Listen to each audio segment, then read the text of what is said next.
ಪಂಜಾಬ್ನ ಜಲಂಧರ್ನಲ್ಲಿ ಅಪರಿಚಿತ ದುಷ್ಕರ್ಮಿಗಳು ಆಮ್ ಆದ್ಮಿ ಪಕ್ಷದ ನಾಯಕ ಲಕ್ಕಿ ಓಬೆರಾಯ್ರನ್ನ ಗುಂಡಿಕ್ಕಿ ಹತ್ಯೆ ಮಾಡಿದ್ದಾರೆ. ಮಾಡೆಲ್ ಟೌನ್ ಪ್ರದೇಶದ ಗುರುದ್ವಾರದ ಹೊರಗೆ ತಮ್ಮ ಕಾರನ್ನ ನಿಲ್ಲಿಸಿದ್ದಾಗ ದ್ವಿಚಕ್ರ ವಾಹನದಲ್ಲಿ ಬಂದ ದಾಳಿಕೋರರು ಓಬೆರಾಯ್ ಮೇಲೆ ಗುಂಡು ಹಾರಿಸಿದ್ದಾರೆ. ತಕ್ಷಣ ಅವರನ್ನ ಚಿಕಿತ್ಸೆಗಾಗಿ ಖಾಸಗಿ ಆಸ್ಪತ್ರೆಗೆ ಕರೆದೊಯ್ಯಲಾಗಿತ್ತು.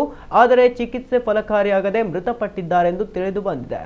ಲಕ್ಕಿ ಓಬೆರಾಯ್ ಜಲಂಧರ್ ಕಂಟೋನ್ಮೆಂಟ್ ವ್ಯಾಪ್ತಿಯ ಉಸ್ತುವಾರಿ ರಾಜ್ವಿಂದರ್ ಕೌರ್ ತಿಯಾಡರ್ ಆಪ್ತ ಸಹಚರರಾಗಿದ್ದರು. ಲಕ್ಕಿ ಓಬೆರಾಯ್ ಪತ್ನಿ ಈ ಹಿಂದೆ ಎಎಪಿ ಅಭ್ಯರ್ಥಿಯಾಗಿ ಪುರಸಭೆ ಚುನಾವಣೆಯಲ್ಲಿ ಸ್ಪರ್ಧಿಸಿ ಸೋತಿದ್ದರು.